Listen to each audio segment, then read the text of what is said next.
লাশটা ছিল একজন মানুষেরই, কিন্তু মুখটা হয়ে গিয়েছিল একদম অন্যরকম এবং শরীরটা মানুষেরই ছিল। এটা দেখেই ইমাম সাহেব এতটা ভয় পেয়ে যায় যে সেখানেই মাথা ঘুরে অজ্ঞান হয়ে যায়। বাবা, তুমি ঠিক আছো তো? হ্যাঁ, আমি ঠিকই আছি। কিন্তু এটা কার লাশ? লাশটা এরকম অন্য আকৃতির হয়ে গেছে কিভাবে? আসলে হুজুর, আমি এই বাসাতেই কাজ করতাম।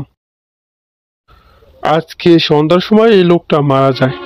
তো তারপর থেকেই তার চেহারা এরকম হতে শুরু করে। গ্রামের লোক কি বলবে না বলবে তাই আর কি, বাড়ির সবাইকে ফাঁকে পাঠিয়ে দিয়েছি। একজন আপনার কথা বলল, তাই আপনার বাড়িতে যাওয়া। এই বাড়িতে মানুষের মাথার খুলি, লাল পতাকা, তার উপর আশেপাশে কোনো ঘরও নেই। আচ্ছা, আপনারা আমাকে সত্যি করে বলুন তো, কে মারা গেছে? এই লাশটা আসলে কার? আসলে হুজুর, আপনাকে যদি তখন বলতাম লাশটা কার, হয়তো আপনি এখানে আসতেন না। লাশটা হচ্ছে সেই সেকান্দারের, ওই যে আপনাকে আসতে সময় যার কথা বললাম। সবে তো শুরু করলাম, আরো আরো প্রাণ চায় আমার।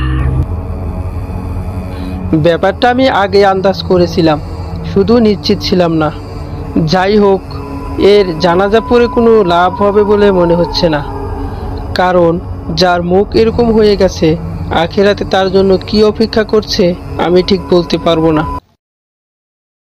বাবা, কোনোভাবেই কি পড়ানো যায় না?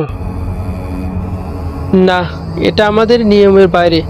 চলুন কবরের কাছে যাই, গিয়ে দেখি কতটা খোঁড়া হলো।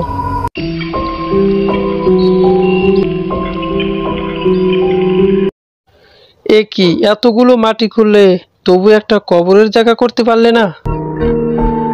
আমি কি করব হুজুর, সেই সন্ধ্যার থেকে মাটি খুঁড়ছি, এখন পর্যন্ত কবরটা তৈরি হলো না।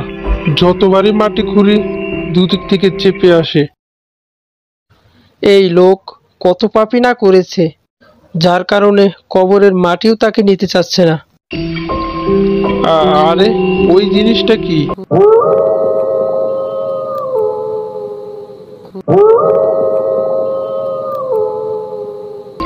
সাপ, সাপ!